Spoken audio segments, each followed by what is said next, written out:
Board of County Commissioners meeting. The time is approximately 1:30 in the afternoon. We're coming into the public hearing portion. Do we have a motion for acceptance of proof of publication? So moved, Mr. Chairman. Second. The motion is second. All in favor of the motion, signify by saying aye. Aye. Opposed, like sign. Motion passes. For the public hearing, our staff will present each item for consideration. With staff's recommendation, the board will have an opportunity to ask questions of the staff when the presentation is finished. The applicant will be given an opportunity to present next. The board will also be given a chance to ask questions once the presenter is finished. Members of the public interested in speaking, please fill out the speaker form either for or against the project or issue. If you're for or against, please fill out the yellow speaker form. It's located in the lobby. Please give it to our staff sitting up here now instead of just placing it in the lobby. Indicate the item number, whether you're for or against. Members of the public will only be allowed to speak once per item. If you'd like to have your comments submitted for the record, please fill out the green speaker form located in the lobby and also give it to our staff. Speakers should state their name and address clearly for the record, whether if they're for or against the item. Speakers will be given 3 minutes. Unless they speak for an HOA, then they'll be given 6 minutes. A board member has questions regarding the speaker's comments, an opportunity to be given once all the speaker time has expired. Speakers should limit their comments, pertinent information regarding to the agenda item under discussion. The clerk's office is required to retain all documents, photographs, drawings, or anything that's presented here so we can have a clear record of what's being discussed and presented to the Board of County Commissioners. So if you show it to us, please be prepared to leave it with the clerk. Once all speaker forms are heard, the applicant will be given an opportunity for rebuttal if necessary, not another presentation. We'll close public hearing, and the matters will be given to the commission to discuss, recommendation, or a motion. Following the motion in a second, there'll be a board discussion, and a vote will be taken. Commissioners who do not cast an objecting vote are considered in voting in support of the motion that was made. For quasi-judicial hearings, which is also a part of this, on the Florida law requires that the board members discuss in quasi-judicial actions be supported by competent, substantial evidence presented to the board during the hearing of the application. Competent, substantial evidence is such evidence as reasonable minds would accept as adequate to support their conclusion. There must be a facts base in the record to support the opinion and testimony. Persons presenting testimony must rely on the factual information that they're presenting, that is presented by the county staff and the applicant. Any person that presents, again, written material to the board for consideration must ensure a copy of such materials provided to the clerk to ensure that the board's records are official.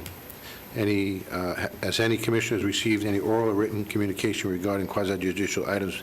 If so, please state that and present it to the clerk at this time. Okay, we're going to go to item number 28 first. This time we'll hear from staff, which is the amendment and to restate the Celery Cameron small-scale future land use map amendment. Hi, good afternoon. Annie Silloway with Development Services. This is strictly a request for an amended and restated development order and ordinances for the Celery Cameron small-scale future land use map amendment and PD rezone for the purpose of correcting an inconsistency between the master development plan, which was correct, and the legal description, which is being amended. The applicant did provide the legal description. The Board of County Commissioners approved the 124-lot subdivision on April 12th, 2020. This item is being brought back just to amend and restate the development order, rezone, and land use ordinances due to the inconsistency between the master development plan, which was presented correctly, and the legal description that is being amended of the cutout portion for the Hoops property. Staff recommends the Board of County Commissioners adopt the amended and restated development order, land use, and rezone ordinance that were recorded on April 14th, 2022, in order to correct the inconsistency in the legal description. And that concludes my presentation. Any questions for the staff? Thank you. This time we hear from the applicant. Is the applicant present? They are, but they don't want to. Well, they have the right, they need to say if they're going to speak or not. Okay. We can't speak for the applicant. Sorry. I'm sorry. Am I right? Chad Moorhead with Madden, Moorhead and Stokes, 431 East Horatio Avenue, here to answer any questions if there are any. Thank you. Before we go to the board, is there any public requests? Melanie, any written requests? Anyone in the audience that'd like to speak to the board on this issue, either for or against? Anyone in the audience? Seeing none, we'll close public input, and we'll go to the district commissioner and/or questions. Commissioner Herr. Yes, this is just simply a correction for the record's sake, and with that, I would move to approve. Second. We have a motion and a second. Any discussion to the motion? Seeing none, all in favor of the motion, signify by saying aye. Aye. Opposed, like sign. Motion passes. Thank you. We'll now move on to item number 29. This is a rezone. Annie Soloway again, Development Services. I'll be presenting the Charisma Media Small Scale Future Land Use Amendment and OP Rezone. This is a request for a small scale future land use map amendment from low density residential and commercial to commercial, and a rezone from A1 agriculture to OP office for a proposed office building on approximately 3.59 acres located on Wayside Drive, approximately a quarter mile south of State Road 46. The low-density residential portion of the site is not consistent with the surrounding commercial future land use and higher-intensity planned development target industry. The change in land use from low-density residential to commercial would be compatible transition between the adjacent properties that surround the subject site. The maximum intensity for the commercial future land use is 0.35 FAR, and the proposed building is below the maximum intensity.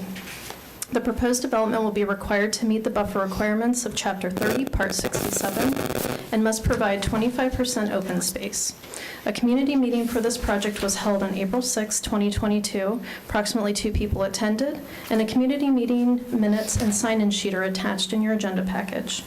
There are no floodplains on the subject site, but there are approximately 0.7 acres of wetlands on the subject property. A topographic survey showing wetland delineation will be required at site plan approval. The site is located in Seminole County Utility Service Area and will be required to connect to public utilities. There are no existing sidewalks along Wayside Drive, and the developer will be required to build a 5-foot sidewalk along the property frontage of Wayside Drive. Staff finds the proposed future land use amendment and rezone compatible with the transitional uses from the subject site that is proposing a commercial future land use to the adjacent future land use of higher intensity planned development target industry. The Planning and Zoning Commission met on May 4th, 2022, and voted unanimously to recommend the Board of County Commissioners adopt the ordinance for a small-scale land use amendment from low-density residential and commercial to commercial, and adopt the associated ordinance enacting a rezone from A1 agriculture to OP office, and approve the associated development order and detailed site plan for a proposed office building located on Wayside Drive, approximately 1/4 mile south of State Road 46. Staff recommends the Board of County Commissioners adopt the proposed ordinance enacting a small-scale future land use map amendment from low-density residential and commercial to commercial, and a rezone from A1 agriculture to OP office for a proposed office building on approximately 3.59 acres located on Wayside Drive, approximately a 1/4 mile south of State Road 46. And that concludes my presentation. Any questions for staff? Thank you. This time we have from the applicant. Is the applicant present?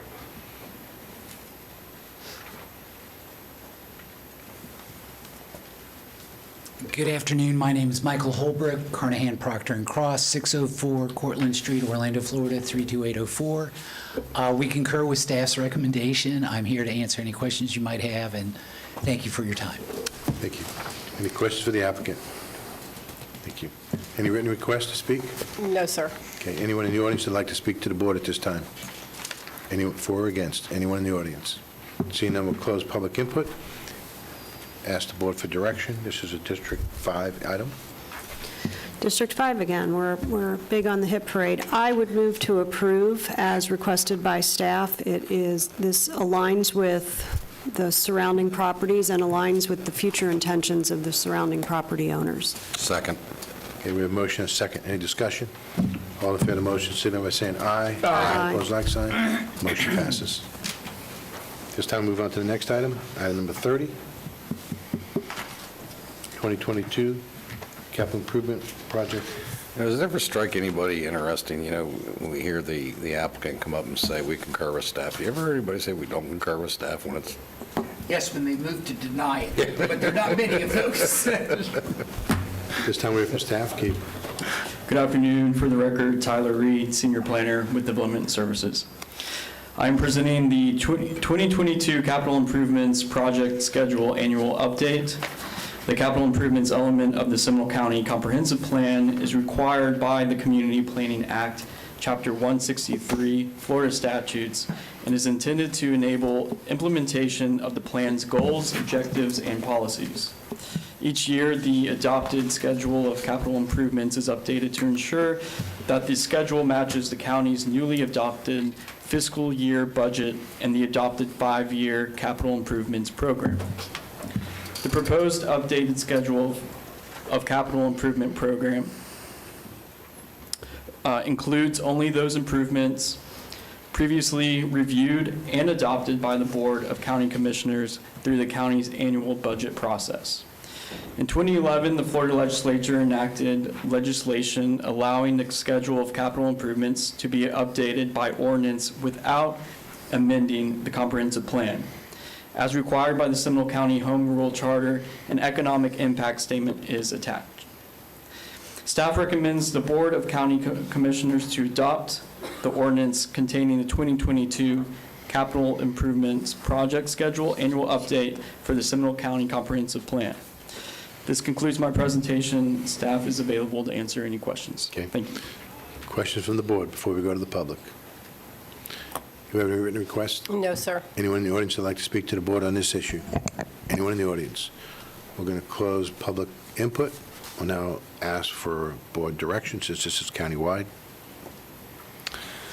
Motion to approve? Second. We have a motion and a second. Any discussion? All in favor of the motion, signify by saying aye. Aye. Opposed, like sign. Motion passes unanimously. Now we'll go back to the item number 31, which is the county manager's report. Mr. Applegate? Thank you, Mr. Chairman. Good afternoon, Commissioners. At this point, I see Bob Slavin has zoomed in. Bob, can you hear us? Yes, I can. Thank you. Thank you. Commissioners, as you know, the purpose of this meeting today with Mr. Slavin is for him to go over the selection of the 4 finalists for the county manager position based on the search results. And at this point, I will turn it over to Mr. Slavin. Thank you, Brian. Good afternoon, Mr. Chairman and members of the commission. Thought it might be worth spending a few moments going over how we got to where we are in this search. If with your permission, I'd like to spend a few moments doing that. At the outset, as you each recall, we met with each of you and then with all of you to establish the job requirements and the desired leadership and management characteristics that you'd be looking for in the next county manager.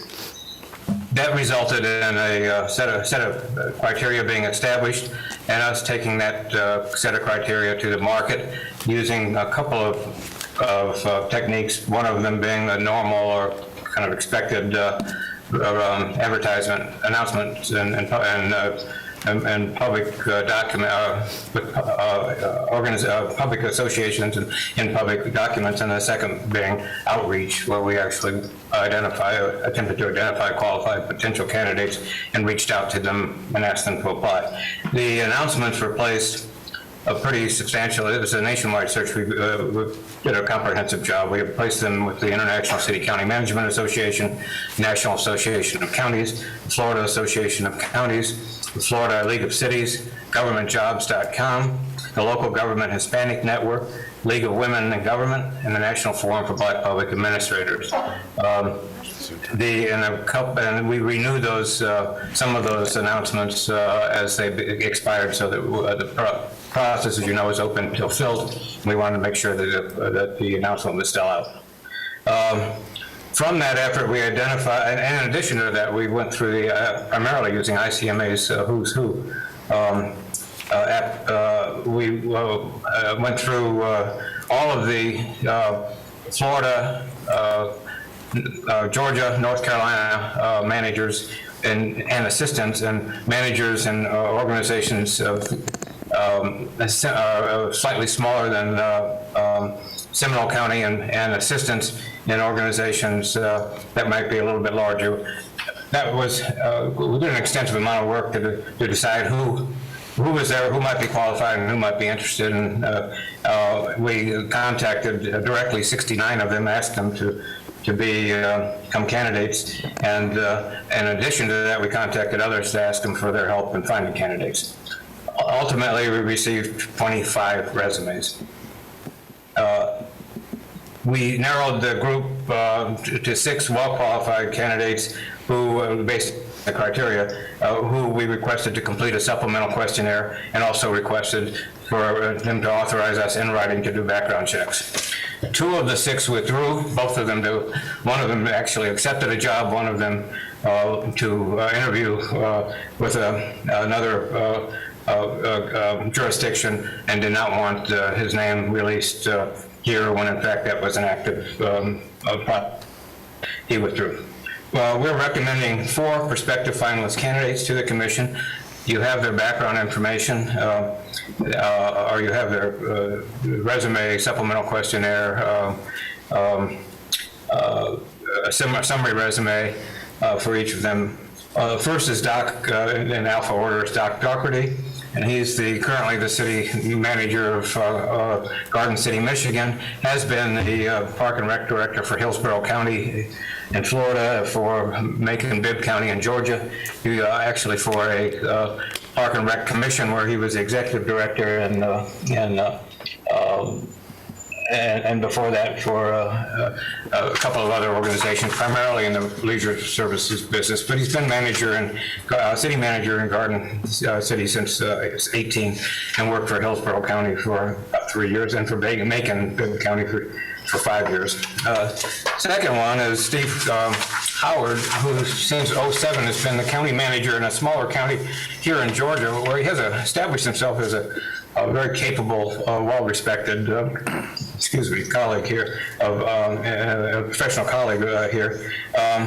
He's before going to Camden County, he actually worked for you folks for about, I guess maybe it's 11 or 12 months, where he worked as the Director of Administrative Services. Some of you know him. And before that, he was the Director of Business Services for the Polk County Sheriff's Department in Florida. Was there for a number of years, and started there as Purchasing Administrator, and then Director of Staff Services, and then Director of Business Services. For a short while, he worked for DeSoto County as a purchasing agent. Third one is Larry McNall. He's currently the county manager in Hardy County, where he's been since 19. Was the city manager in Iowa, West Liberty, Iowa, where he started out working for them as their police chief, and prior to that was in law enforcement, but he made the decision while at West Liberty that he wanted to be a city or county manager, and he groomed himself to become that. And he's came to us recommended as from one of our contacts as somebody we ought to contact and see whether they're interested in this job. He and I talked about it for quite a while. He did some exploring and decided to submit his resume. The last is Terry Suggs. Terry is currently the county administrator for Putnam County.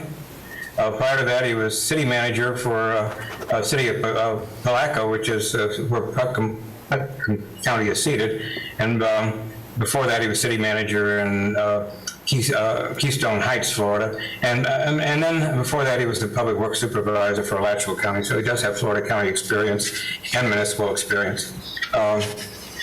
We have, as you've seen from what I sent you last week, they have each submitted a response questionnaire that is quite lengthy and requires quite a bit of narrative. Asks some questions that I think are insightful, but it also gives you some insight into how they present their ideas in writing. All 4 candidates We're performing, indicated that they've allowed us to begin the background work. We have done that. It's well underway. So far, it's all good. In fact, according to the staff person who works for me that's doing that, he says it's very good. We use an outside company to do a lot of it, but we do some of it ourselves. All 4 candidates are available to come to Sanford for interviews early next month, and they're all quite interested in the job. One of them has an opportunity, after your interviews are scheduled, to interview with another Florida county, but that comes after your scheduled interviews. So, and I'm available to respond to any questions that you might have. Any questions from the board members? Okay. Mr. Applegate, what's the next? Thank you, Mr. Chairman. The next step will be that Mr. Slavin, when the final reports are done, will submit them to you for your review in advance of the June 8, 9, and 10 dates. The June 8th and 9th dates are set aside for your individual interviews, along with meet and greets with department heads and senior staff that they choose among themselves from each department. Melanie, and thanks to Melanie, she'll be working on the schedule for those interviews and meet and greets. On June 10th, we will notice a special meeting of the Board of County Commissioners for the purpose of the public interviews. During that time, after you're done with the interviews, obviously the public at that point will have a chance to comment, and then you will decide if you want to make a selection or move in a different direction, either that day or I would suggest the following meeting on June 14th. You need any motion or any direction from us today? I do not. Okay. Any other comments from the board? Commissioner Herr?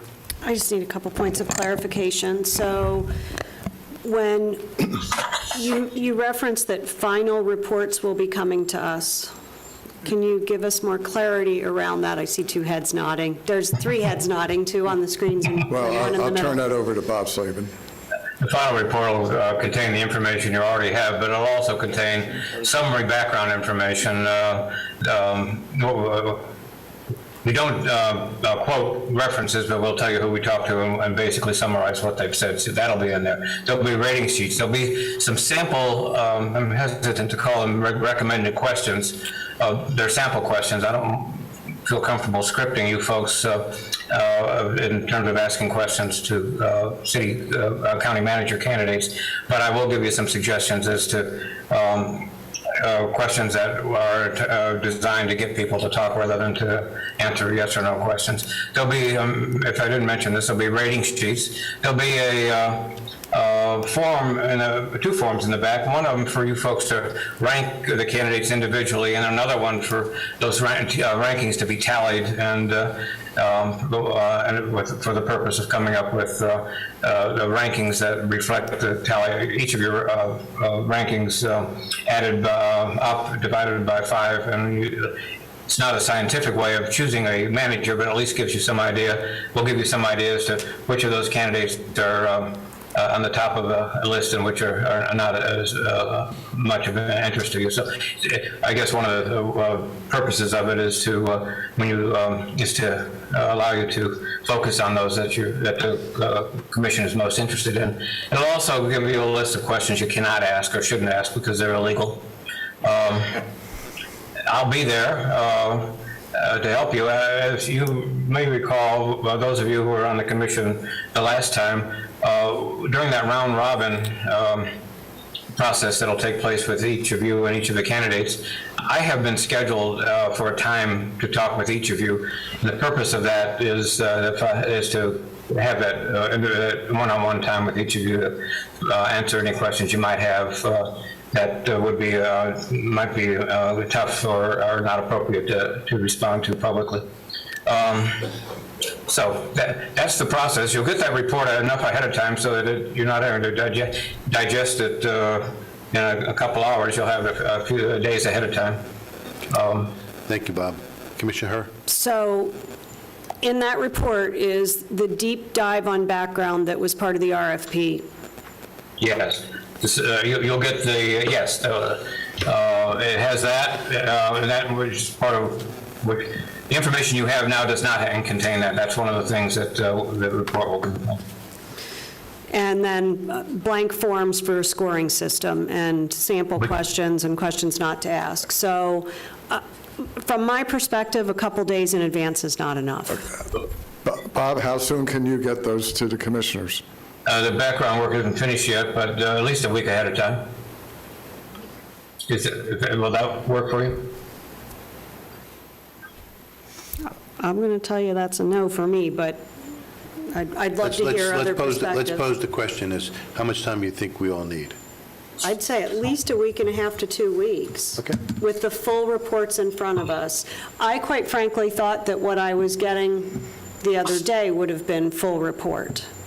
But it's not. It's a basic resume with the answers to the questions. So we know that based on your presentation, we went from 25 to 6. The 6 agreed to a background check, and you sent us finalists. I would assume that you only sent us finalists that made it through the background check. So this is where I'm getting, typically when I interview a candidate in the private sector, if there's background checks being done preemptively, they don't come to me absent of it. Sometimes we hire them and then you do a background check. I'm not suggesting that we do that, but that's a different process. So in this iteration, we're getting a background check, but getting it right beforehand with a deep dive right beforehand. I think we deserve, and the candidates deserve, for us to have more time with the packet. I'll work on it and get it to you as quickly as I can. And you'll have it a week or more than a week ahead of time. This meeting today was an as you may recall, we established interview dates, the theory being that in order to keep the candidates in the process and not fearful of losing their present jobs to compete for this one, that we would keep the names quiet for as long as we could and only release them shortly before the interviews. But then the process was changed to where the names were made public today, several weeks before the interview. So this is an extra step, and you're right, it's different than what would normally be the case. Normally, you would get the final report in preparation for interviews, and this meeting today, which I think is very helpful, I'm not suggesting it wasn't, would not have taken place. The names would be made available as close to the interview date as possible, and that was, again, was a discussion that we had, at least I had with staff, because we were having problems keeping good candidates in the process and trying to attract additional candidates to the process who had some real concerns about their names being made public too early. Commissioner, would you continue? Yes, please. So, Bryant, you used the term public interviews and then pivoted to public comments. So for the record, which is it? It's both. As I said many times, during your public interviews of the four finalists, after you're done, just like any other decision that you're going to make, you're going to allow the public to have, each member of the public who's present, 3 minutes to comment on what they heard. So the clarity that I was asking for is the public interview is us interviewing the candidates in public, not the public interviewing the candidates. That's correct. Which happens in other CEO searches, so I wanted to have clarity around that for purposes of the public understanding. Right, and the difference between public and private hiring is that we have to balance when I talk to a potential candidate saying, my name comes out today, you can cross me off the list. We got to balance this process. I wish there was an easy answer to public hiring, but this is how we can get it done without losing any more. To be clear, that's not relevant to the conversation that I'm holding. The conversation that I'm holding is public interviews for other organizations in this county have included members of the public interviewing the CEO candidate. Right. That's not what we're doing. I just wanted clarification around Right, and that's been my understanding. That's what you all wanted from the start of this. That you where do we not ended want Commissioner Zimbauer? I concur completely. As far as a time frame, I think we all need as much time as we need. For me personally, a week's fine. I've read through what the 4 candidates so far, but I think a week is good for at least for me and my schedule to get through that additional information. But I'm happy to, if Commissioner Hurd needs more time and we want to do that, that's fine. I would only caution us as this prolongs that we may lose some of these just as it gets prolonged, just a thought process. I want to be super clear that I am not asking to delay anything. I'm asking for the work to be done sooner. I understand. I'm not saying you are. Commissioner Hurd, you did not say that. All right, Yeah, I so did. I did understand not what say you- that. I understand what your request is. I think that Mr. Slavin is going to try to meet your request. That's what I, May I? yes, you may. We use a company called Sterling to do these background checks and do the background work. We do the referencing ourselves, but they do the criminal and court records, education, credential verification. We don't have all of that back yet. I've asked the office to put that on a fast track for them, and they have agreed to do it. It's back. So, so I think it's very possible for us to get the report to you more than a week ahead of time. I can't commit to doing that right now because I don't have all the information right now. Understood, Mrs. Slavin. But I have asked the question of my consultant who's in touch with Sterling about how it's going, what it looks like, and the response back is it's all very good. So. Thank you, Ms. Slavin. Before we move on, Commissioner Zimbauer, anything else? No, I'm fine. Commissioner Lockhart? Thank you. So I jokingly, during the selection process, but maybe not so jokingly, referenced, I think it was you, Mr. Slavin, that said, we'll make sure that people, aren't on the terror watch list or whatever it was.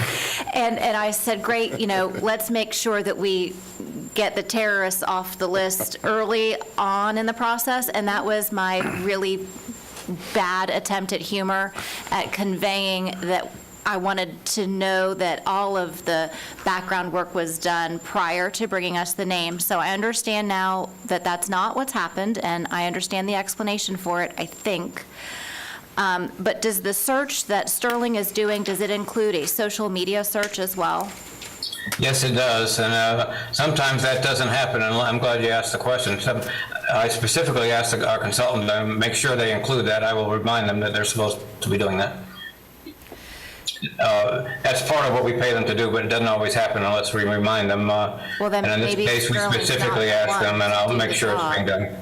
Is there, I would They question. do it better than we do it. Mr. I would Mr. Slavin, question- Commissioner Lockhart's trying to talk. Commissioner I'm Lockhart. sorry. No, it's okay, he can't tell what.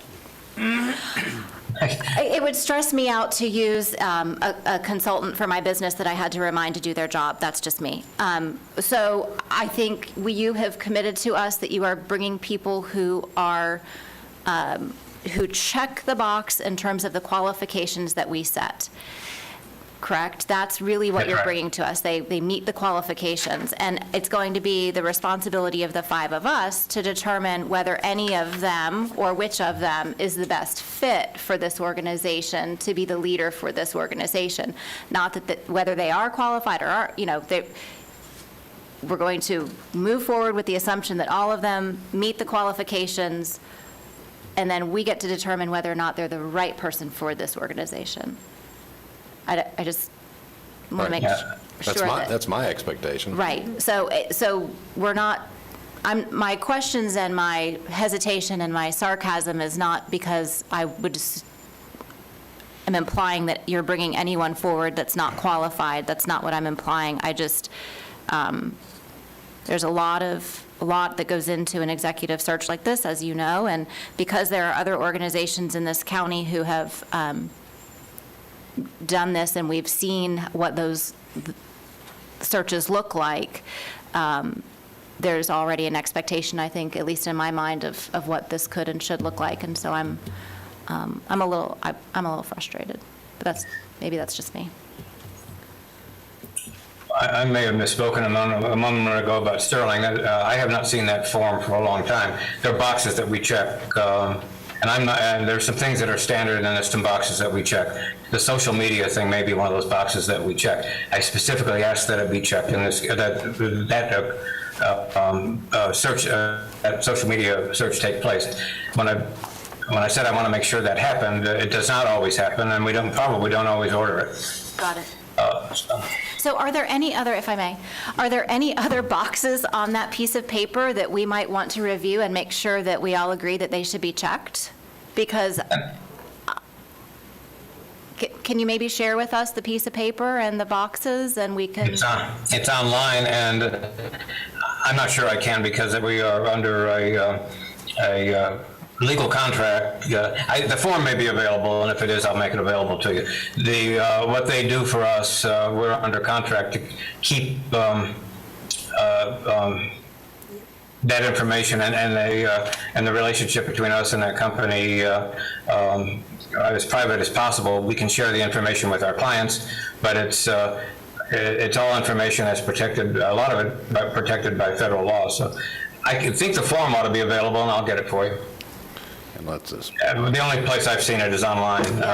I just want to know what other choices, it's kind of like when you go shopping, you make up your grocery list and you know what you want, but then you get to the store and you realize, oh, wow, I could have had that too. So I want to see what other things you might be able to search. I totally understand what you're saying. Okay. And let me, the process is pretty complete, but that we use, the only question that occurred to me this afternoon is the social media, because there's been times when I would like to have seen it and it wasn't there, but I can't guarantee you that we ordered it. Okay, in those thank you. particular cases. Thank you, Ms. Slavin. Commissioner Hurd, and Commissioner Zimba. I would also point out that typically when you do these types of background checks, the form where you check the boxes aligns, whatever boxes you checked aligns with the agreement that you get the candidate to sign. And so if we start checking other boxes, I'm not saying that we don't want to, but remember that that's going to take a second look to make sure that the candidate's actually signed approval to do that dive. And so social media may be different. You don't have to have an agreement to do that. But depending on what else is on there, it's Mr. Chairman, just a may I- process. may I Yeah. say Mr. something? Applegate? Yeah, let me, because I'm starting to feel like you think I pulled 4 names out of a hat yesterday. No, not at all. They have filled out That's not what we're an saying. extensive application asking, have they ever been arrested, convicted, indicted? Have they ever been a subject of a lawsuit? Have they ever been terminated, accused? The background, the deeper dive will be, I've seen one of the packages of one of the applicants from a previous application. It's about 90 pages, the final report for each one. And Bob, you can correct me if I'm wrong on any of this. It will have every newspaper article that you can find regarding that being in the news, including most of the work that, if someone was doing a background check on me, there would probably be a newspaper article about today. So all that will be in there. The background check will make sure that they didn't lie about were they arrested, indicted, convicted, fired. So those are the kind of things that a great deal of this was already done. This is a deeper dive, if you will, into their qualifications and their background check. Am I correct on that, Bob? Yes, essentially you are, but we don't provide 90 pages of paper on most candidates. We provide what we can, what's useful. Some of that, I know what you're talking about. Some of that information is repetitive and not particularly pertinent to the search. What you'll get is anything that shows up on the internet that is a newspaper article or a article concerning why somebody was, where they worked, what positions they held, why they were let go, when they were hired. All of that stuff will show up, but it most likely will not be 90 pages for each of the candidates. If there are 90 pages on somebody, you'll get all 90.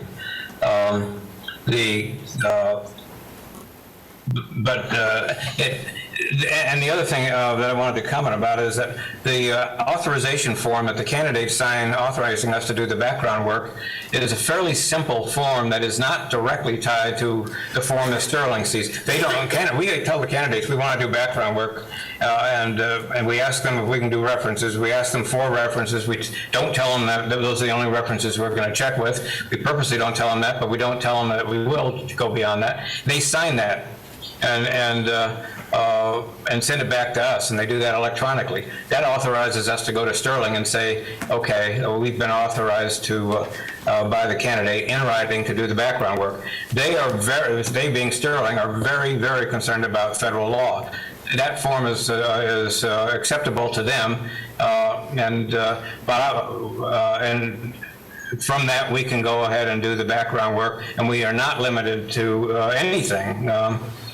We can go any place as long as it's job related and pertinent to what we're doing, what we need to do in order to accommodate you folks. Thank you, Mr. Slavin. Commissioner Zimbauer. I think what we're hearing, I think all of us would agree. I think what I'm hearing my fellow commissioners indicate is we want to make sure that whatever's sent to us is not going to cause embarrassment or shame to this county or this board in this process, number one. And finally, I'd like mine in a PDF searchable format, please. All right, we can do that. Thank you. From PDF what format? Searchable. Oh, yeah. Let me see, I'm not sure. Well, let me approach. On a plain PDF, I can handle it. We can take care of it from there. All right, you can do that. Any other comments from the board? Mr. Chairman. Commissioner Constantine. Thank you. I'm prepared to move forward, with the interviews. I've seen resumes that have come across my desk in hiring that I was not impressed with, and then when I interviewed them, I was extremely impressed, and vice versa. So I understand that these are the applicants that we have before us, that we could select one. We could, of course, reject them all and continue the process. But whatever the other commissioners need to get it done is, the timing, let's do it, and let's start moving forward. Great. Mr. Applegate, is there anything else you need from us on this topic? Not on this topic, no. Okay. Mr. Slavin, anything else you need from us on this topic? No, I'm good. I'll work out the details of Thank you, Ms. Slavin. we're getting the report and the interview schedule with Bryant, and I'm good. Okay, thank you, Ms. Thank you. Slavin. Mr. Chairman, I do have one question of Mr. Applegate and/or Mr. Slavin, but it would probably be Mr. Applegate. If somebody comes and, we understand I have no idea why somebody would not have applied by now, but if somebody does, can we include them in this process? I see head shaking up there, but I'm asking you. As soon as the background check is complete, you could. Thank you. That's the only issue, the timing. Thank you, Ms. Slavin. Mr. Applegate, you have anything else? One other item, Mr. Chairman. In regards to the courthouse project, we received a request from... Say thank you. Ms. Slavin, thank you very much for your time. Thank you, folks, and good afternoon. Okay. A request from our construction manager. An issue has come up about food service. And I know I've discussed this. The three options that were being considered, well, the one option that someone talked about was food trucks, but obviously that's really not a viable option. Vending machine, non-staffed, which would include a small footprint. A grab-and-go station like you see at the airport where there's an employee that manages a small footprint of fresh food, fresh sandwiches, that kind of thing. Or a private food service, which would, of course, include a large footprint, a lot of additional cost. I personally believe the grab-and-go station, I think most employees would be pleased with that. The general consensus was that they did not want just a vending machine where they get the sandwiches out. So we need some direction from the board on how do you want to proceed in instructing staff on Thank you, any Mr. Applegate. construction. I think at the very least, we should be doing a grab-and-go, but I'd like to hear what the board has to say. Commissioner Zimbauer? I mean, I come and go out of a lot of courtrooms across the country, including the state. Some have nothing. Most of them have maybe a vending machine on a floor. Employee areas certainly have something different that are not accessible to the public. Others have maybe a quick grab and go, or if you go as close as Orange County, you've got like a little 400 square foot little cafe, has no seating. You simply order, you can get warm food, cold food, hand it to you, out the door or go sit down. I can't imagine if that's something that our judicial thinks is wise to help jurors and, litigators on time crunches. I can't imagine we can't find a few hundred square foot in that building somewhere. Sure. Again, your call on that. I did check, Commissioner Hurd had asked me to check into, currently there are no plans that we know of, obviously, where there's going to be food service. That might occur down the road. At 5 Points. At 5 Points. In right. general, not just the courthouse. Yeah. Right. So, Commissioner Zimbauer, will you continue? Commissioner Lockhart, go ahead. Well, I was just going to dovetail with what Commissioner Zembauer was saying. I think you've got a situation, especially for jurors, to have to leave that campus right now and go somewhere to get food when you have to be back at a certain time to report back. It's very difficult Absolutely. to get somewhere and get back in time. So we need to have something more than a vending machine. A grab and go at the minimum, I think, would be appropriate, and whatever the space is required to do that. Certainly don't want to micromanage what that looks like, but it needs to exist. Sure, and we would have to go out to bid on any kind of service like that. Yeah. Commissioner Hurd? Oh, go ahead. I think that the citizens that come in and serve jury duty deserve better than a grab-and-go. I don't think we need a cafeteria where people need to sit down. I think that grab-and-go tends to lack freshness. That becomes a much more difficult model to manage. I would tell you that I would look to the school district for a really good model of a very short, very small footprint where there's a vendor that comes in and provides a very fresh, amazing lunch every day, the best grilled cheese ever in the universe, that is affordable and fresh on a small footprint. I think that's the solution. I think if you lock and load around grab and go, you're going to end up with a wasted space. Commissioner Lockhart? Yeah, so when I said grab and go at the minimum, that didn't take a model like that off the table, certainly. Actually, all of that food is prepared at Lake Mary High School.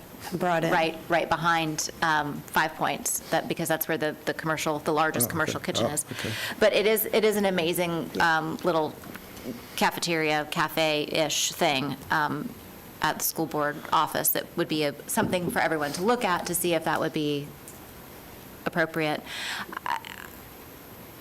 I know, actually, in a conversation with the clerk of the courts, that there was even a private restaurant nearby that at one point in time had been contacted about, hey, would you just be willing to do sandwiches and soups and whatever, and they were interested perhaps in doing that. It was many years ago, I think. But, so I think there's interest in there. I think it really would comes down, I think it's a space issue, is what I'm hearing. How about if I suggest that they go back and look at whether they can do a small footprint like the school board has and report back on that? I think there's consensus for that if there's no objections. I would just say that I would reach out to the private sector. Some are already doing this in other places, and see, and maybe a combination of a grab and go and something they cook on site. Combination would work, but whatever. That is what it is. Yeah. That you're describing what we just described. Right. That is what it is. or go back to the school board and see if we can Piggyback. piggyback on them, because if it's the best grilled cheese in the world, I want to taste it. And I would also tell you, Meals on Wheels has a catering arm that would bring in, and there's a lot of local opportunities for a solution to this. Mr. That's Applegate, I think you've heard some options. I think staff's got their work cut out for us, yes. Anything else, Mr. Applegate? That's all I have for today. All right, thank you. We'll now go to the county attorney, Mr. Chipach. Yes, thank you. Just one item I want to brief you on and update you. In regards to solid waste and the interlocal agreement we have with Winter Park, the supplier, Waste Pro, we had a meeting with Tim Dolan, and the request has been for that Winter Park contract or interlocal agreement that they would like the ability to sometimes divert some of the trucks to the Orange County facility for download. So, because we service Winter Park through an interlocal agreement that, to our landfill. They want the ability to take the waste and dump off at the Orange County landfill on occasion to meet their service needs. Staff has no particular objection to that. We just wanted to make sure that the board was okay with that. This is a temporary measure, and we will be looking at the interlocal agreement with Winter Park to come up with a more permanent solution, but this will give relief in the interim while we are looking at the overall interlocal agreement. Any objections? I don't have any objections per se. I would say it's Orange County trash going to Orange County. I don't know why we should have a problem with that. If we're taking another county's garbage into Seminole County, we're impacting, our capacity long-term. And we know that Orange County has been, looking to see what expansion they can do on their landfill. So I'm not sure how that's going to impact them. But, it is their citizenry. It is their garbage. Mr. Applegate? Yeah, just to follow up with Paul, we had a great meeting with Mr. Dolan and staff last week. We made a lot of progress on the issues that we've been talking about. I view this, and again, the attorney and the manager for Winter Park have asked for this, more as a temporary thing until we iron out some of the details that we've been talking about, so that we have some kind of a global solution to this whole issue. So, The other request that I would have is that when you do bring us back something, I'd like to know how it's going to address the MSBU number, if it does affect it. okay, absolutely. Any other comments? Commissioner Herr? I just want to give out a shout out to the Winter Park folks that do live in Seminole County. There is some of them actually work here. But I also want to make sure that at some point we get briefed on, and I think you were alluding to that, what the financial impact of this short-term decision is. It doesn't have to happen here from the dais, but I'd like to understand that. And how short-term is this? Okay. That, I would like to know that now. How short-term is this? I can't give you a specific time right Mr. now. so- Applegate, if you're going to, and I think that's an appropriate question, but I would look at it as in months. Are we talking 3 or 4 months, 6 to 8 months? Oh, no. 12 I'm months? hoping that we can get all these details worked out in 2 months, no longer than 2 months. So, We six- made a lot of progress in our first meeting. So, Mr. Applegate, 6 months is more than reasonable, correct? Oh, absolutely. Okay.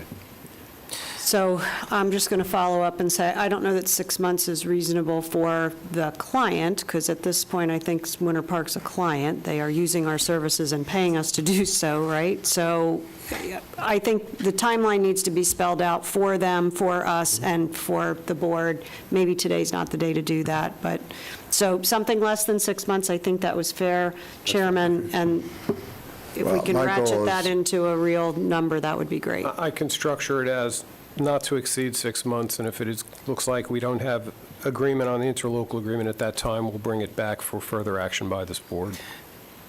Just a question, Mr. Chairman, if I could. Mr. Commissioner Zimbauer first, and Commissioner Constantine. Just wanted to clarify, because I've read the ILA. The ILA is with the city of Winter Park in Orange County, not those folks that live in the unincorporated portions of Seminole County that have a Winter Park address, correct? Fair. Want to make sure. Correct.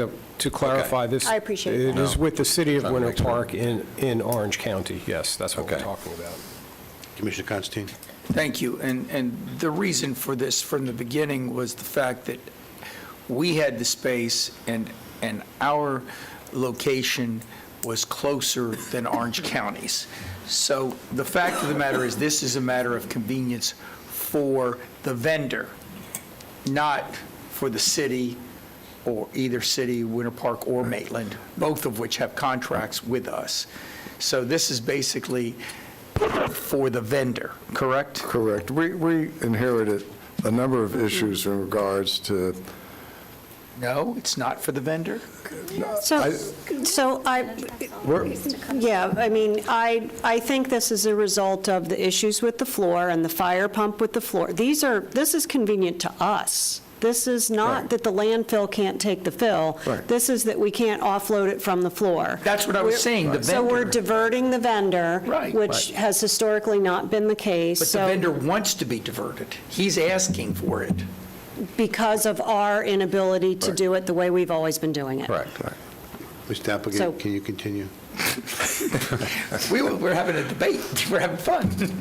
so starting to remind me of the Inheritance episode on the honeymooners. But we're trying to work through a number of issues, and all I can tell you is that from where we were a couple of weeks ago to where we are now, we've made considerable progress. And I would not, I think we'll get this resolved in no more than a couple months, but less than 6 months is fine. That's fine. Any objections? No, as long as everybody's working for a solution. Mr. Chipak, is that adequate for you? Thank you very much. Yes. Sorry I brought it up, right? Yes. Okay, we're going to move on to district reports. District 3. Thank you, Mr. Chairman. First of all, I just wanted to bring your attention to the Expressway Authority, Central Florida Expressway Authority, and their board meeting at the last May 12th. I think many of you might have read about a proposal that I made on Split Oak. It was approved unanimously, and hopefully, by the board, and hopefully that will bring some resolve to, and solution for the area, in that we are going to, as the Expressway Authority, put a conservation easement on that land, put a trails easement on that land, open up more corridors for habitat, do the underpass for wildlife like the Wakaiva, and also to upgrade and restore and maintain the Split Oaks and the 1,550 acres, actually put $13 million into the improvement. The fact of the matter is, after FCT, Florida Communities Trust, approved it, regardless of whether there is a lawsuit or not, and that I'm not commenting on, if they're successful and the road's not built, that's one thing, and good for them. But if it is being built, this will at least add protection to that area as we move forward for all the region, not just for Orange and Osceola County. Also, I wanted to congratulate a very good friend, the mayor of Lake Mary, on receiving the Seminole Community Leadership Celebration Award. David Mailer and I served together in the legislature, and he's been a longtime friend and a great asset to this county, and I just wanted to thank him very much. 2 days, or yesterday, I think we started the second round of the Envision process in Seminole County. We have 2 more coming up on the 25th and the 26th for anyone that is interested. One will be in Geneva and one will be in the Central Library. And I encourage, as well, I think all the commissioners encourage each and every one of you who has interest in the Envision Seminole 2045 to go and be part of that. Excuse me. Also, tomorrow at the Seminole County Chamber legislative update, since there is an ongoing, I don't know if this legislature is ever going to end. I think we've got another this time on property insurance, but they're asking us old alumni guys from days gone by to come and talk about the legislature as it was and some insight. So I will be one of the panelists tomorrow in that. I did want to tell you that if anybody, I know many of you were interested in the Wekiva State Park entrance. It was going to open up this Friday. It has been postponed, I think just because they haven't finished on it yet, but I know that it's going to be great for all of us, for those people that live in that area of Orange and Seminole counties, trying to get in and or around the park during that time. And also, I did want to tell you something that I'm very excited about. The Florida Association of Counties has announced, or will announce soon, that their convention next September will be here in Seminole County.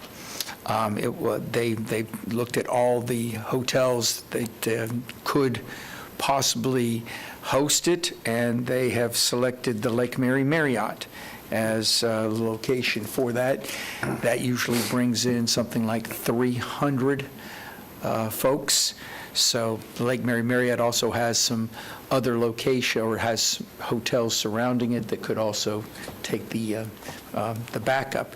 But also all in that area of Lake Mary, I think will enjoy the fact that there will be commissioners from all over the state of Florida that will be coming in, and I think it'll be the first time we've ever hosted it, and I think it'll be real excited. I know that our tourism and development department is very excited about that. And with that, I will end my report. Thank you. Thank you, Commissioner. District 5.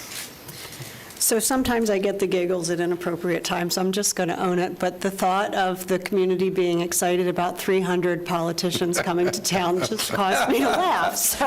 Well, and their I'm not families. so sure that, and their families. And their families. Maybe their families. Okay. Totally. So that's why I was giggling, because I just, sometimes I'm not the adult I'll in the room. accept that for all of us. So I attended the Sheriff's Office Memorial event for fallen officers, and it is certainly with appreciation of all of the folks that we've lost over the years to unexpected and untimely death, serving the public. And that event is just something remarkable because the families do still attend. Even the first officer that we lost from 1922 still had people there. So I just offer that as sometimes you just need time to stop and think about those that have given their life for us, whether it be in the armed services or whether it be in the local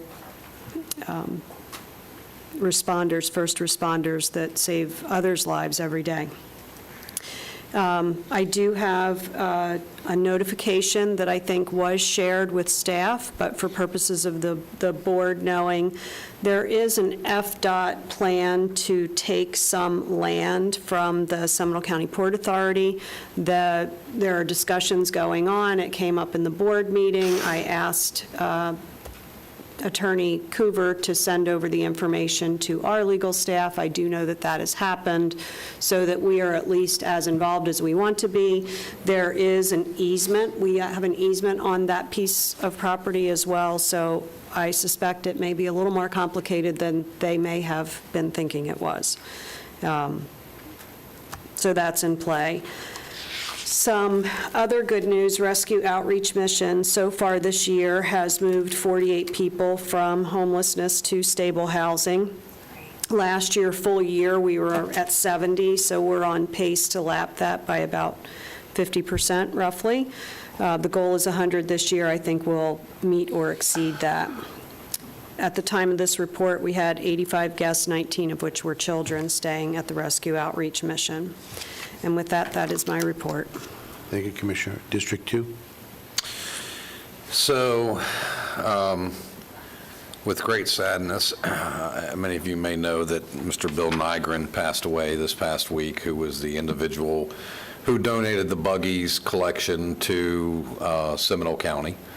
And There'll be some information coming up. His family has asked that in lieu of flowers or any arrangements, that if you would like to make a donation to the Historical Society on behalf of helping preserve those buggies into the future, that's what his family, Laird, suggested. Secondary to that, update on the feasibility and mobility study for the State Road 417 Seminole Expressway to the Sanford Orlando International Airport connector. According to CFX, it's being awarded to Jacobs Engineering, suspecting on the June 9th meeting, to be begin the first week of July, likely July 5th, right after the holiday, on starting that study and so forth. I passed a letter down the dais. That is a letter that the zoo has requested myself as a liaison to execute, supporting their desire to be considered for grants and so forth. To me, it doesn't matter whether as a liaison I do it or the chairman does it, whatever the flavor of the board is, it doesn't matter to me. We do need to make a decision because the deadline is the 31st, that they have to have that in. So I'd like consideration. We'll come back to that. Also, Make a motion? Do you want me to make a motion? Sure. I move approval. Second. How much is the grant for? No idea. Whatever they can get. Yeah. We have a motion on it's the floor being for done. Commissioner Zimbow to sign it. All in favor of the motion, signify by saying aye. Aye. Opposed, like sign, motion passes. So be it. Thank you. Reminder, American Legion Post 243 in Oviedo, Bill's here, has their Memorial Day ceremonies with Florida Fallen Heroes. Quite the sight to see if you get out there and see the crosses that have all been erected for that memorial. That's a good thing to go out and see. Also, reminder, Veterans Memorial Park, 10 a.m. here in Sanford, will be the Memorial Day Remembrance. And outside of that, that's all I have. Thank you very much. Thank you, Commissioner. District 4? So if we should be excited about a bunch of county commissioners descending on Seminole County next year, be excited about the Florida College System Council of Business Affairs Conference coming to Seminole County this week. So that's all of the folks in the college system that do the math, the business The end. real exciting people. Yes, the really exciting people. And so I will be welcoming them as they open their conference here in Lake Mary on Thursday. Also, so many things that were already mentioned, I won't repeat, but there was a partnership between our fire department and the American Red Cross this last Saturday in the East Altamont-Wynwood community, knocking on doors, installing smoke alarms, smoke detectors.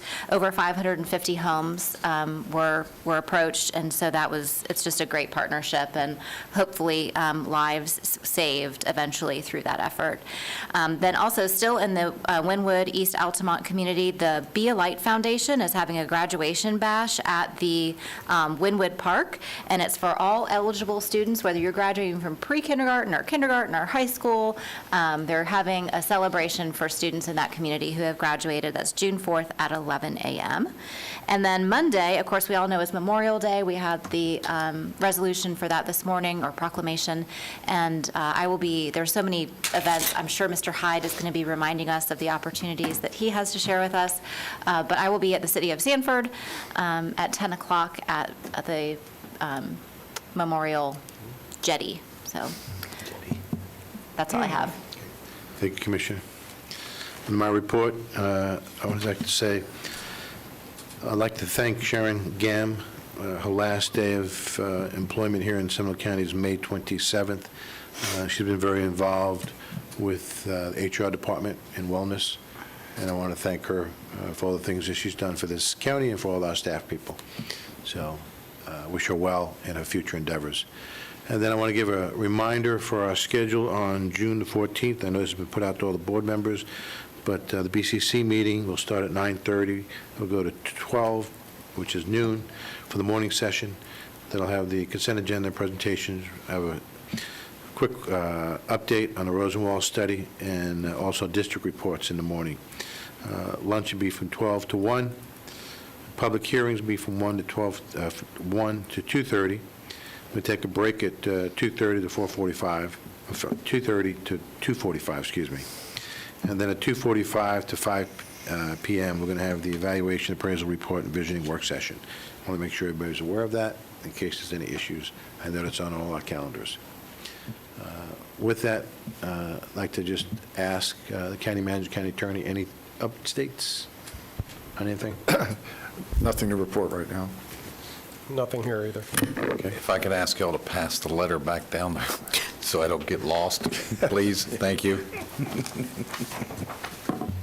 We've already lost some papers up here this morning. Don't stop at Okay, we have no future agenda items. Request, public comments that are not on the agenda. Do we have any written requests? Yes, sir. Katrina Shaddix. Ms. Shattuck, would you mind coming down, please?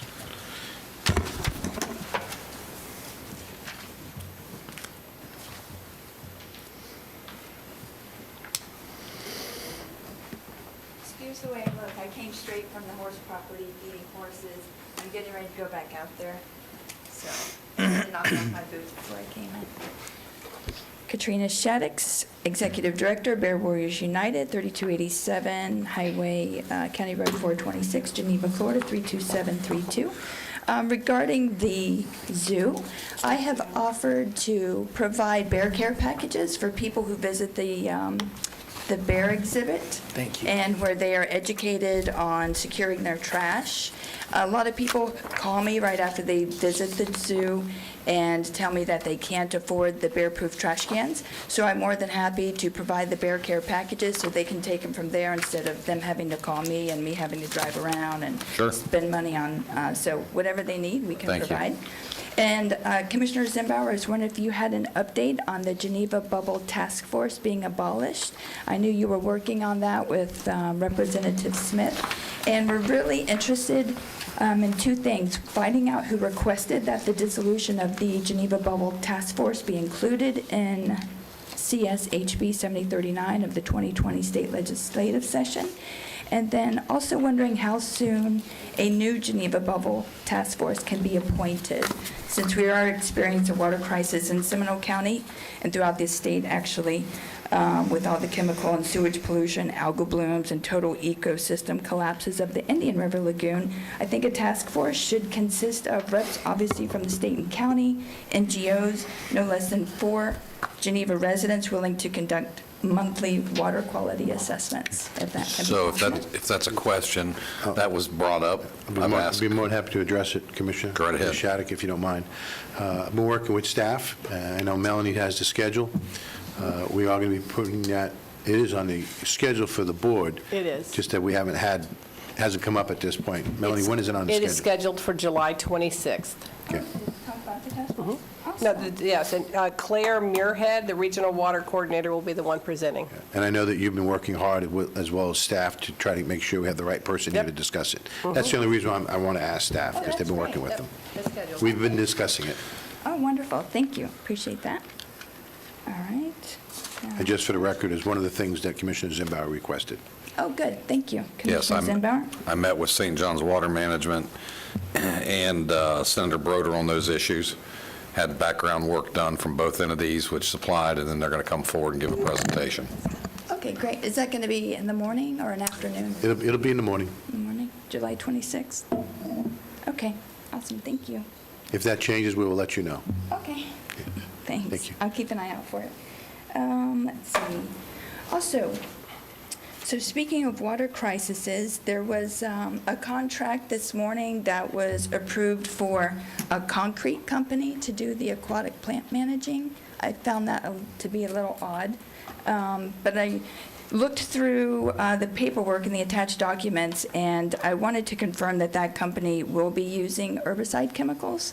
I couldn't tell. I did do a Google search, an Earth search, Google Earth search on the business address, which is in Volusia, so it's a Volusia company doing this aquatic managing. And there seemed to be an airboat on the property. Airboats are used to spray hundreds of gallons of herbicides into our waters. Within an hour, they can spray 250 gallons. Ms. Shattuck, So- if you can conclude your comments. Okay, well, can we do the 6 minutes, since I'm executive director and we talked a little bit during my 3, which only leaves like 2.5 minutes? Keep going. Okay, thank you. In the future, please let us know ahead of time. Oh, okay. I used to ask, but then it seemed to offend Commissioner Constantine. so I'm I not just offended said if you ask ahead of time. Okay, thank you. So speaking of toxic waters, we have had a recent issue with Lake Dot. Did y'all hear about that? Big wildlife die-off? That's in my district, and I can tell you, Alan Harris, FWC, Miss Ornberg, and I think everybody in this county has been asked to look into it, report back to us. I know we've responded to community emails. We got a 150 update today Okay. from Good. Alan Harris. All right. In your package, you will see that I sent a request to the county asking what chemicals had been sprayed in Lake Dot recently. On March 14th, there was Roundup, which has glyphosate. On April 27th, there was the 2 other chemicals. Shortly after that 427 application, you can see from the pictures in the packet, there are brown rings around the entire lake. Ducks started dying, turtles. And at first, they were insinuating it was bird flu, but turtles don't die from bird flu. And while they may have bird flu, I think their immune systems have been compromised by these poisons. And if you look on the last page of your packet, you will see where I did water collection samples, animal tissue samples, and plant samples from Lake Kissimmee and from Orange Lake after they had wildlife die-offs very similar to Lake Dot.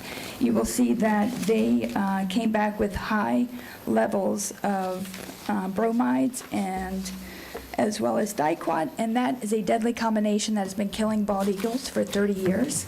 I did take samples at Lake Dot. They have been sent off, and if those come back with high levels of chemicals like these other 2 lakes did, will the county finally consider not using chemicals in our lakes and instead use organic, non-toxic alternatives, which can be offered from the 3 counties I've already, or the 3 companies I've already emailed to you? It's Biosphere Organic Soil Systems, American Ecosystems Aquatic Management Services, and Texas Aquatic Harvesting. They can take care of all of those issues and do it without poisoning our water and our wildlife and our people. Thank you. Thank you. I have a question for Ms. Shaddix, if I could.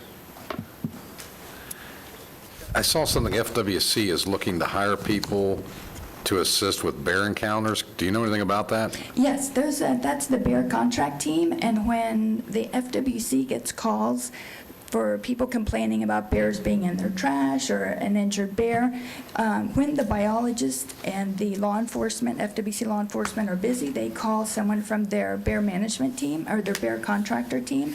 In our area, it's a lady named Lori. She's been doing it for many years, and they're kind of, the bear contract team is the first line of defense to address bear issues. So When I read it, it sounded like they're looking for additional people to do it, as if there is all of a sudden a population growth or encounters. No, I think it has more to do with the loss of habitat and more bears getting hit by vehicles, more land, loss of habitat, their land being destroyed, and more houses going in. So now you have more people making reports of bears going into their trash because their natural food resources are now replaced by a wonderful buffet of our garbage. Got it. Thank you. Thank you. Thank you. Melanie, any other request? Yes, sir. Irvin Simpson.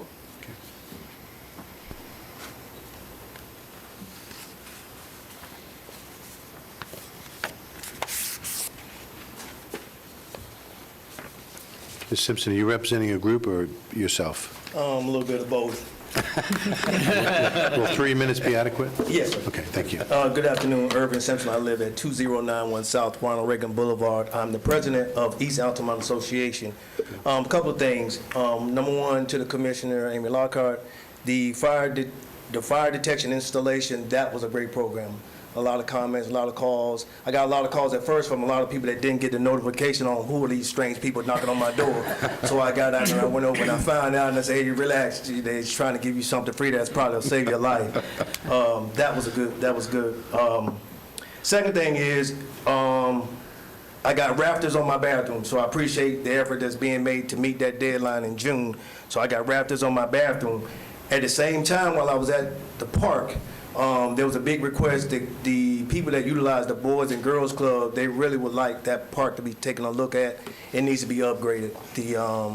where the kids play, lighting, the field, some other little stuff, it really needs to take a look at and be upgraded. Thirdly, when we talk about Rosenwald, one of the discussions in the community is they are really the rooted people that grew up in that neighborhood. They really want to make sure that if Rosenwald name could be still incorporated in that in any kind of way, they would appreciate it. But one of the sentiments is we are not Wynwood. I don't know, I know, but how it started or where it started, and somebody's trying to make it seem like we're considered the Wynwood neighborhood, and we're not. It's East Altamont, and that includes everybody. Lastly, I was sent the article, and I read the article. Kudos to Commissioner Lee Constantine. The article that came out on, I think it's like May 22nd, the article was looking forward in the next day, and it was in the Orlando Sentinel. When you think that some people not reading it, there's a lot of us that read stuff, and I get sent stuff all the time, and I took the time to read it, and we appreciate the article that you put in. So now that there's a sense of commitment on behalf of you guys, now when you put it in writing, it's in the Orlando Sentinel, that you guys are with us, and we appreciate you taking the time out of your day to write that article and saving Rosenwald, the heritage of the history of that property, and whatever we continue to work with you guys and whoever to make that project happen. And seeing that article, I think, kind of gave those older folks a sense of comfort, and I appreciate it. Thank you. Thank you. Just to follow up, if I may, before the commissioners, we all have the same sentiment that we want to protect and do something with positive with the Rosenwald School. Yes, sir. I think that the thing that I've heard from the board members many times, the history of that community, we want to make sure that we're embracing it. Yes, sir. So, I'm sorry, Commissioner Constantine. Well, I don't know if Commissioner Lockhart was going to say, because this is part of her district, but I wanted you to know that, or thank you, first of all, but the idea of ensuring that Rosenwald name was in there was brought up by Commissioner Lockhart at our last meeting. I made the motion to do it, and we all unanimously agreed to it. And I just wanted you to know that action, that we all agree in the sentiment that needs to be done. Yeah. Thank you, Lockhart. So I realize not everybody sits around waiting for these meetings to watch them on YouTube or SGTV. So the fact that happened at our last meeting probably, didn't make the headlines.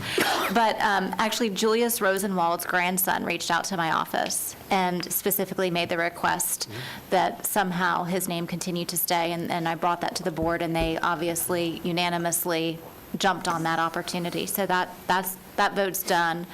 As far as the bathrooms go, I would, not just the when he said my bathroom has rafters on it, I thought you were thinking, because I thought I was. Yeah, so I think what we mean is the bathrooms at Wynwood Park. Correct. Right. I caught on after a minute. Yeah, or I just two. wanted to clarify that we aren't putting bathrooms on Mr. Simpson, or rafters at the bathrooms in his home. Correct. The park, I know there is, because we talked about this a while ago, there are funds allocated for the updating of that park. We need to get you back with Mr. Durr and his team, Mr. Worsing. I know you've been in contact with them, and find out what the timing is for many of those things. It's part of the capital improvement plan project for that department. So Gotcha. We'll get that from them. As far as, what the community is called, I've told you all from the beginning, I'll call it whatever you want to call it when everybody agrees what to call it. So I'm going to keep calling it the Wynwood East Altamont community, and if we want to keep adding names to it, I'll say as many names as people want me to say. Loved the idea of putting some markers out to identify each of the individual communities within the East Altamont area, one of which is Wynwood. So we're still looking for some feedback to narrow down the numbers of some of those signs that we talked about. Gotcha. But I think there's a lot of progress that's happening, and there's, like Commissioner Constantine, moving forward, looking ahead. I think there's a lot of good stuff. So thank you for being so involved and engaged and coming down here. Absolutely. Thank you so much. And I would be remiss. Every second Monday of the month, I have a community meeting, and Frank Marks, the city manager, came to my meeting. And on top of seeing the article that Commissioner Constantine wrote, Frank Marks attended the meeting and assured the people that there's a document that he signed that no developer can come in and build what they want without us being involved in that decision. So with him attending the meeting and hearing it and then seeing it published in the newspaper, kind of gave us folks in that East Altamont a little more security, and I appreciate it. I thank you so much. Thank you. Thank you. Thank you very much. Next, Kevin Bentley. Mr. Bentley. Always the best-dressed Indeed. man in the chambers, hands down. Well, thank you. And this is your, not lucky day, but this is your deserving day. This is a day where you're going to get a lot of kudos. I know with politicians, the last 2 years have been a mess. Mr. Bentley, can you just give us, I know you gave us your name, but can you Yes. give us your address, please? 1118 Persimmon Avenue. I'm sorry, sir. Thank you. Sanford. Not a problem. I even looked at the paper today and I saw one of the biggest school districts in America only have 15 applicants for the new school board superintendent. But I can figure out why. It's the mask mandates. It's the other things that are coming up. So only 15 people want to apply for a job that pays $350,000 a year. So I just want to say thank you for what you all do, because you're public servants. A lot of people always want to talk about the commission this and the commission that, but they never say thank you to public servants. Thank you. I'm saying thank you on behalf of everybody. And I want to highlight some of the good things you've done in the past couple of years. You've gone to Midway. Doesn't matter what was done in the past. You've gone to Midway and you provided money for the drainage. That's all we can talk about now. We don't want to talk about the past. You've also gone on 13th Street to the Rescue Outreach Mission, and you've allocated money for that mission. It looks totally different. You can tell that it's new administration, new board members, and money is available. Looks totally different. The clients are totally different. It's not a hangout all day place anymore. You can also look at what Mr. Simpson just said with Altamont. And I won't go back over what he said, but Mr. Constantine, I saw your article too. It was fabulous. And I also saw some comments by you too, Ms. Lockhart, about Rosenwald. And I would like to look at Ms. Hurd. You did a wonderful job when you talked about Midway. I don't know if you know it, but you all stay in the paper. You all stay in the paper. I also want to mention about the Bookertown community. When you get a chance, drive out to Bookertown. It's a wonderful park, but they're well overdue for a community center too. They really are. They have a historical elementary school, but it's not adequate for anything at this point. So let's take a look at Bookertown too. And once again, I just want to say thank you, because you take a beating, but nobody ever has the guts to come up here and say you're doing a good job also. Commissioner Hurd, I done told you privately and I tell you publicly, they elected the right person. I know some other people on the ballot for November, and you got my support. Other people that are not on the ballot, you know you got my support. You've done a wonderful job. I don't care what the naysayers say. Say Mr. Bentley came on the 24th of May and said we're doing a fabulous job. So once again, thank you for what you're doing in Midway, Goldsboro, Georgetown, everywhere in Seminole County. Mr. Zimbar, you are a fantastic liaison with the airport. We're not going to let you go. And once again, as I walk to my seat, you make a difference. Thank you. Thank you. Thank you, Mr. Bentley. Still got, End on that. anybody else? Anyone else in the public would like to address the board on any other item that wasn't on the agenda? Seeing none? Mr. Chairman, I Mr. just wanted to send a shout out, because since we're saying thank you, we put money into the Little Wekiva.